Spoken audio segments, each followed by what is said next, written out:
This is the Detroit Sports Podcast Network.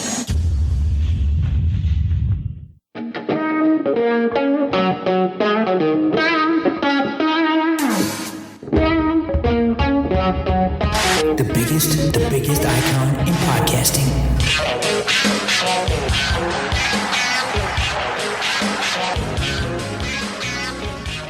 Welcome in, everybody, to this week's edition of the DocNJock Wrestling Podcast. I am the Doc, John Macaroon, looking forward to previewing Hell in a Cell. It's going to take place this weekend, Sunday. I'm excited for it. All pay-per-views tend to be a culmination of angles.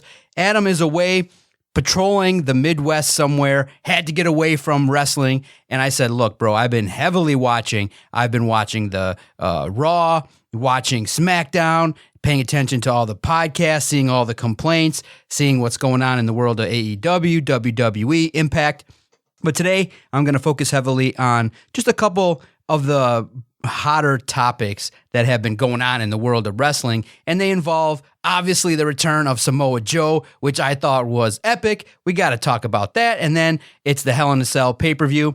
Got a chance to check out the go-home show of Monday Night Raw, and of course, I generally had a complaint about the way in which that went down, because I was genuinely excited. It was going to be a big opportunity to have, I believe it was AJ Styles taking on Drew McIntyre, and it was sweet. I thought that it was going to be a great opportunity to see a couple wrestlers that everybody were interested in. And I was like, yes, this is the definite match I want to see on Monday Night Raw. When you have AJ Styles, one of the premier wrestlers, Drew McIntyre, I thought this was perfect. And then obviously you're going to play into kind of how Bobby Lashley was going to fit in, where he was going to get in the mix. And the way in which the feud has developed with Drew McIntyre, I think many people would say that, okay, you know what? It's going to be something really sweet. It's going to be a match that people could really sink their teeth into, even though it's a feud that's been ongoing. It's been really, really good. And McIntyre and Lashley were going to send their final messages and everything like that. But here's the thing. The constant turning around of angles and matches to turn into other matches is just something I don't like. I just am not a fan of, hey, we're going to have AJ Styles take on Drew McIntyre, and then Drew McIntyre gets the victory via disqualification because of the involvement of some other wrestler, and then you turn it into another six-man tag where Drew McIntyre and the Viking Raiders are going to take on Bobby Lashley, AJ Styles, and Omos. It's like, I think that everybody's aware, too, that when you get a victory in a go-home show, that probably means you're going to lose. So Raw, for me, in terms of a setup show for Hell in a Cell, I was impressed. You kick it off with Alexa Bliss in the playground, and you get a recap of everything going on, and craziness ensues. Everything going on with the Alexa Bliss angle, I thought, has been really, really special. Now, Nikki Cross defeating Charlotte via countout. It's fine. No issues there. Flair attacked Cross after the match, but Rhea Ripley comes down and definitely leaves her mark. Gets you excited for that matchup. Charlotte Flair taking on Rhea Ripley at Hell in a Cell. I thought it was great. John Morrison getting the W over Jeff Hardy via pinfall with the Starship Pain. Cedric Alexander came to ringside shortly after the beginning of the match, and Alexander apologized for not sending Hardy into retirement, into a retirement home the previous week. So you're starting to see the development of a new feud there, which will be good. Of course, it carried into a match where Jeff Hardy defeated Cedric Alexander via pinfall after a swanton. Now, everybody's waiting for it. Everybody's talking about it. Okay, we're getting the promos. We're getting all the excitement regarding the debut, which was teased heavily throughout the past couple months. What's going to happen with Eva and this evolution? And everybody gets to see it at the expense of a talented wrestler in Naomi. Now, everybody that kind of is online, probably not the best reaction for Piper Niven, in that everybody was commenting on her appearance and things like that. And again, WWE, in my opinion, kind of made an epic mistake with the announcers who at this point in time, how she's been featured. This is a debut, yes, on your flagship show, WWE Monday Night Raw, but everybody knows that's a fan who Piper Niven is. And she's out there with Evolution, and I think that's what everybody was assuming was going to take place, that it was going to be Evolution, Eva Marie potentially working with a wrestler as a valet because of the fact that her, basically, to be honest, her in-ring skills are probably not where they need to be based on the women's revolution. The women have taken 10 steps forward, and she was never there to begin with. Now, how's this going to play out with her relationship? You probably have the first wrestling feud for her if it ends up that she's going to turn on Piper Niven, and you have a situation in which now you have Eva's first feud in the ring. But at this point in time, you teased Evolution. So how do I feel about the debut? It's lackluster because of the fact that everybody knew already kind of online you didn't do a good enough job of holding the scoop. Everybody knew in regards to what was going to happen. And unfortunately for Naomi, you just can't bury Naomi like that, especially with the fact that she lost her tag team partner when Lana got released. You've kind of been in flux with her since her title runs, and you kind of feel like she's middling now in her career and getting a defeat right there on Raw. It stinks. So it's just, I guess I would say it was a B- debut, especially after all that buildup. You probably didn't need all that buildup, especially when you do it. You have kind of a bigger expectation that something unusually spectacular is going to happen, and you didn't get that. RK Bro defeated The New Day. Rhea Ripley defeated Asuka. I thought it was a really solid match, and then, of course, Flair attacked Rhea Ripley after the match, and they brawled, and it was sweet in that it got a little aggressive. Charlotte Flair did suffer a bloody nose. It got you excited. Alexa Bliss defeated Nia Jax. Good to see Alexa in the ring. Now then you get to the part of the show where you go, well, do you really care? Jackson Riker defeats Elias, and everybody's like, well, yeah, that's the show. That's the feud there. And you kind of realized, everybody that noticed online, you had the same finish in this match that you did the week before. So what happened? Did you kind of just forget and copy and paste and forget that you did the same ending in this match that you did the week prior? And it goes to show you when things get lazy, then you have the opportunity for people to kind of tune out. And then you get into the main event happenings, into Drew McIntyre and AJ Styles, which I thought had a big match feel. I thought it was sweet. I thought there was a great opportunity to see this matchup. And then, like I said, the thing that potentially happens that you don't want is to kind of be predictable. So for me, it was a scenario in which you see that Drew McIntyre and the Viking Raiders get the W over Bobby Lashley, AJ Styles, and Omos, which probably lends to letting us know a little bit, giving us a glimpse as to what's going to happen this weekend at Hell in a Cell, an event that I've always loved. I liked it better when Hell in a Cell was in late October, but it got changed due to the schedule. I remember going to Hell in a Cell at Little Caesars Arena a couple years ago, and it was always sweet because Shane McMahon, it was crazy. He jumped off the cage against, I believe, Kevin Owens, and I got it on tape, and it was sweet. It was exciting. I was not on the main floor, but I was 8 rows up in the lower bowl, so I got opportunity up close and personal to see AJ Styles, to see Kevin Owens, to see a great opening matchup that featured the New Day, and it featured the Usos and the New Day kicking it off at Hell in a Cell. And that was, if you go back and look at it, if you got the Peacock network and you're enjoying it, which is just a whole other thing because it's a disastrous app compared to the network. But if you got it and you're enjoying the WWE, definitely check out that match. It's worth watching. Again, Hell in a Cell, I believe 2017-18, and it was from Detroit at LCA Arena. So I always like it. I feel good about the opportunity to potentially watch Hell in a Cell and the aggressiveness that takes place there.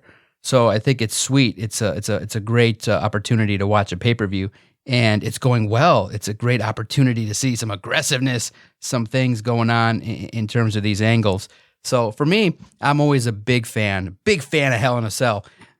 So then you get to SmackDown on Friday, and I know you want to kind of pop a rating. I know you want to have a situation in which people are going to tune in to see the champion, the guy, Roman Reigns, in a Hell in a Cell match. The first time ever on SmackDown, Hell in a Cell match against Rey Mysterio. So with that said, everybody kind of understands that what's going to happen. Nobody in their right mind was going to predict that Rey Mysterio was going to win the title. So I understand why it happened and things like that. But in terms of a storyline, I was not, in regards to that, impressed, because it was basically cookie cutter. You knew what was going to happen. You knew that Roman Reigns was going to get over, was going to brutalize the undersized Rey Mysterio. I think it would have been noteworthy if you had Rey Mysterio win the match. It just, for me, it kind of brought down a SmackDown that I was enjoying, to have Roman Reigns, yet again, dominant over a little guy, which, sets the feud of, Rey Mysterio's son's going to help out. Dominic's going to get in there and save the face. But Roman Reigns just destroys Rey Mysterio at the end with the help of his family.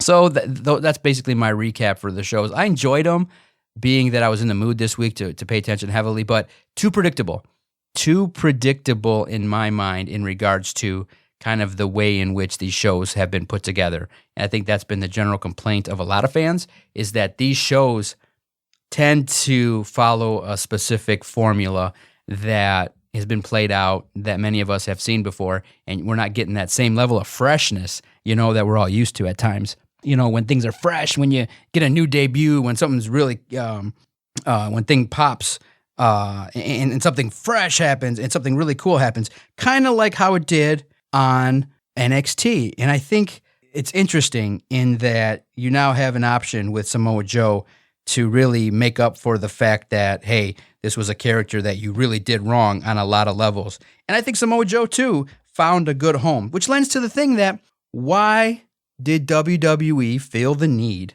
to release Samoa Joe at the time that they did? You knew that the plan was probably going to be to release a bunch of other wrestlers. So at some point they come to the realization that, maybe we could potentially use Samoa Joe in a capacity, in a way that can benefit one of our shows, which is NXT. Why not just transition him, get him off of, if he's not happy being a broadcaster, which really Taz, Macho Man, which facilitated his move to WCW.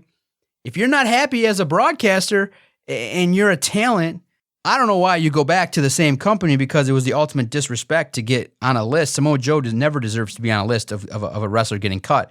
So Triple H figures out, you know what? Let's take advantage of a real talent that we got in this Samoa Joe, and he's going to be there potentially to take over for William Regal, who has done a magnificent job. I've loved him from the time he was in WCW to the time that he got to WWE. Just an ultimate professional, someone that you can grow to love to hate, and that's the sign of a great heel, when he would make that face and that smirk. And William Regal, Sir William Regal, the character that he portrayed was just this smug, arrogant Englishman, and I always loved that character from the time I was a kid. I was a huge William Regal guy, because he was also a good worker, kind of in the vein of a tough guy that was methodical and would have and talk a big game. So I always liked the feuds he was in, and paid attention when he had his run in WCW, and then when he transitioned to WWE. And oh my God, his work as a general manager has been amazing at NXT. So now you get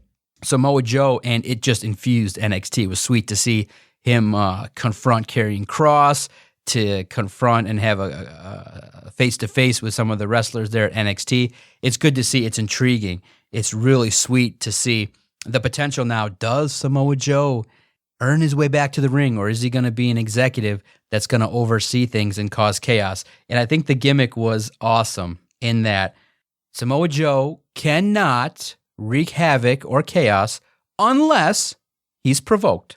And if he gets provoked, then he's allowed and authorized to put his hands on people and to wreak havoc. And of course, he was provoked, and it was cool to see. So NXT had themselves a good week. Like we said, heading into Hell in a Cell, I was not impressed with the lead up from SmackDown. All right, stay with us. Right after this, we're going to break down the few matches that are available for the the pay-per-view, our excitement level, give you the reasons why certain characters should get over, and what I think will go down. Now, I should demand that I take the point from Adam. For those of you that pay attention, we have a competition in which whoever picks the most right gets the point, and I'm picking, and Adam's not. So let's see if that flies if I just hand myself a point, because I'm going to win 5. I probably predict myself to get 5 right of these of the matches here that I see here on the prediction sheet. I foreshadow I'm going to win 5-0 because Adam decided that he was going to cruise through the Midwest to celebrate his birthday. But I said, cuz I got you. I'll pick up your back. Just like the Hart Foundation, when Bret Hart had to have a singles match, I'm the hitman of the Hart Foundation, and Adam's the anvil. He had to step away and take a week off and get his cheese curd on and drink his way through the weekend. I forgive you, cuz it's okay. You left me hanging here. You left your tag team partner out there on a 2-on-1. But you know what? When I hulk up, when I get my moveset in order, it's all good. You can subscribe to this podcast and enjoy all the ramblings of Doc and Adam and all the various other daily podcasts we run. Look, on Friday, I put money in your pocket, guys. On Friday, I host a podcast with my guy, Phil, and we call it Wanna Bet. And I know you all do. You all love to throw down and push that button via your mobile device. Hey, if you caught Wanna Bet this week on the Detroit Sports Podcast Network, then you were privy to the bet, the great bet that he made and said, hey, Philadelphia's not dead yet. They're not going away. Bet them. Atlanta's not going to close this out. And I said, Phil, are you sure? Closeout game. He said, no, I'm not turning around. It's Philly. Take it. So I made some money on Phil, and he's a good dude, and he put some money in your pocket. Anywhere you listen to your favorite podcast and you want to get this daily content, you want to put some money in your pocket, you want to be in the know with the premier podcast platform in town, hit Detroit Sports Podcast. Anywhere you listen to your favorite podcast, and when you hit subscribe, our daily content will find you. We have great supporters for years, guys like Adam, who I know is listening to this, excitedly going, oh, I'm surprised you guys are putting it out later and later. But, Adam, come on, it's on my schedule. I'm a busy guy, and I'm doing it the best way possible. Big supporters like Steve and Dennis and those that listen to our daily podcast. Make sure you subscribe, and if you like us, please leave a 5-star review. Let us know what you're thinking, and you can be part of the DocNJock family, and we're definitely happy to put out as much content as possible. All right, here we go. Hell in a Cell. My excitement level, I'm excited. It's Sunday. It's Father's Day. It's going to be perfect. It's going to overlap, so you know what I'm doing. Going to have the main screen on with the U.S. Open. Going to have the family in tow, a couple of drinks in hand, and then on the side computer, which also has a nice HD touchscreen, I will be watching the Peacock Network and the return of Hell in a Cell. And it's the transition to SummerSlam, and it's the couple brands going at it. And here are my predictions. Going right from the top. WWE Championship, Bobby Lashley taking on Drew McIntyre. McIntyre got the W on Monday Night Raw, which leads me to believe that it's going to be Bobby Lashley being the champion, which should establish a main event level feud for Lashley at SummerSlam. You cannot, under any circumstance at all, have this match happen again at SummerSlam. This needs to be it. Finale. That's it. Bobby Lashley wins, and it's time to move on and get a main event level caliber talent for Bobby Lashley. You got the SmackDown Women's Championship, Hell in a Cell, Bianca Belair taking on Bayley. Bayley is a good opponent for Belair, but the way in which a lot of feuds that WWE starts to put out is that you get a little bit of an intrigue, like, oh, okay, this is kind of interesting, but it's not as fulfilling moving forward as we would have liked. So I'm expecting that Bianca Belair retains her title, and you got to move on. It just stalled after Bianca Belair got the victory at WrestleMania. She needs to do away with Bayley and keep it moving and find the next opponent. Now, this is the one that you're kind of holding your breath thinking, okay, would WWE in their marquee event, SummerSlam, want to have the women's title be held by Charlotte Flair and then have Rhea Ripley take it back from her? I think everything, I I would not understand why the company would have a lack of confidence in Ripley by taking the title off of her and putting it on Charlotte. But you got to remember, too, now, the WWE is touring, and stay tuned till the end. I'll let you guys in on something fun that I get to share with you guys. Do you have a lack of confidence in Ripley? I don't think so. She has to continue her credibility, and you would just pop the balloon right away if you give it back to Charlotte Flair. I think that would be a travesty, something that probably WWE will end up doing. But my official prediction is going to be Rhea Ripley taking down Charlotte. You need to have it happen. Now, just in a real point of interest for some is to keep seeing Alexa Bliss and this new character, taking on Shayna Baszler. But the storyline has been terrible. And where did this go? What does it mean? How are you going to really benefit Shayna Baszler by this feud? It's not something I'm impressed with or happy with, but I fully expect Alexa Bliss to get the win. This might be the match where you go, for those that say take a piss break or kind of get some food, put together a break here. Hopefully it's in a point where if you're interested, it'll be a good match, but we'll see what happens. Now, since Kevin Owens and Sami Zayn have been since Sami Zayn and Kevin Owens have been at it, since they debuted from NXT, they've been friends, they've been enemies, but Zayn thrives as a heel at the current moment, and he views himself as being wronged. And after Owens won their match at WrestleMania, the biggest event possible, they still had more matches after WrestleMania. And they're at it again. In the 7,699th matchup between Kevin Owens and Sami Zayn. I mean, I think these two have wrestled now more than Adam and I and the whole network have podcasted all together. And that's saying something. We've been around since 2013. These guys are still going at it. Kevin Owens gets the W. Just maybe something special, some insane, crazy spot can develop. So we shall see what happens there. I'm excited for this match. One of the matches I'm really excited for because I need to see my guy get over. Cesaro taking on Seth Rollins. Cesaro, took a little bit of a veer from his feud with Seth Rollins when he feuded with Roman Reigns. And now you have, Rollins, who had brutally attacked Cesaro over the past few weeks and cooling a stomp on an entrance ramp.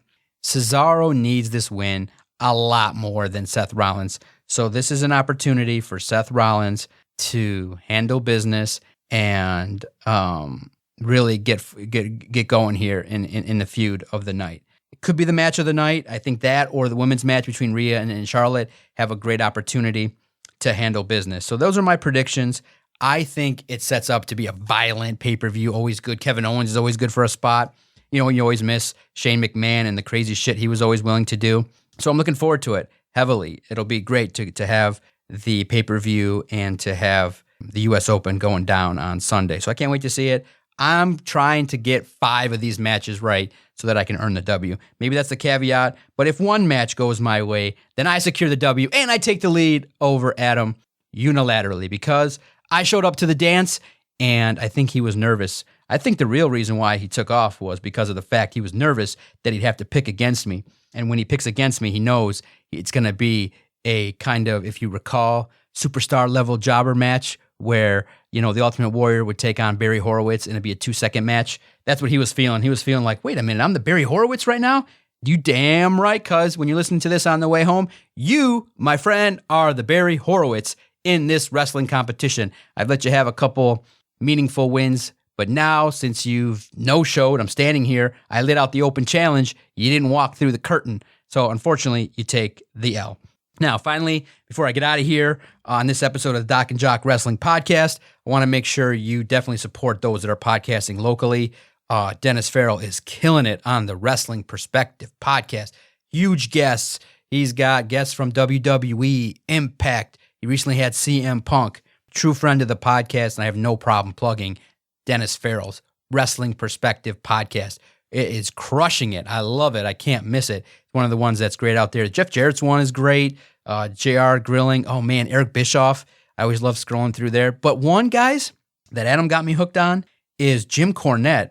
The dude has just enough shit talking that he's funny, and he's older, so some of the things that the questionnaire, the co-host will bring to the table, he laughs at, like, what was tweeted? And he laughs, and his laugh is funny.